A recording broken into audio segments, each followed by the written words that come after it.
ሰላም ለእናንተ ይሁን። ዛሬ 31ኛው ክፍል ነው የምናየው ስለ ጾም 31ኛው ቀን ደርሰናል። 9 ቀን ነው 10 ቀን ነው የቀረው ማለት ነው።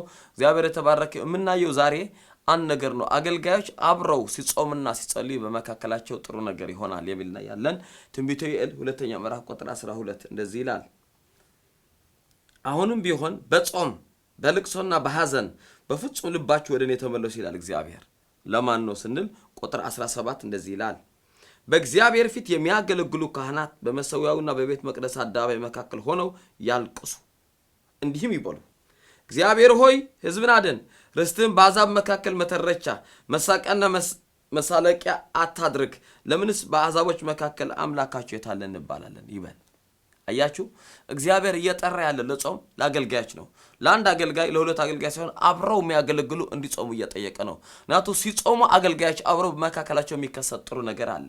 ስለ ዛሬ ምሽት የአገልጋይ ስብሰባ ስንባል፣ የአገልጋይ ሴሚናር ስንባል፣ የአገልጋይ ትምህርት ስንባል፣ የአገልጋዮች ኮርስ ስንባል፣ የአገልጋዮች ንግግር እርስ በርስ ስንባል ብዙ ቆይተናል። ዛሬ ደግሞ እስከ አንድ ለወጥ ያለ አረስቲ ዛሬ ወደ ሌላ እርምጃ ወደ ሌላ ዳይሜንሽን መሄድ አለ። ረል ምን ለውጥ እስቲ አንድ ጊዜ አብረን የአገልጋዮች የጾም ጊዜ ይባል። አገልጋዮች ብቻ ይጾሙ። እስኪ በአንድ ቤተክርስቲያን የምታገለግሉ ሰዎች አብራችሁ የጾም ጊዜ መስርቱ። አብራችሁ የጾም ጊዜ ጀምሩ። በመካከላችሁ የሚሆን ነገር አለ። በመዘምራን አካባቢ የምታገለግሉ የመዘምራን አገልጋዮች አብራችሁ መጾም ጀምሩ።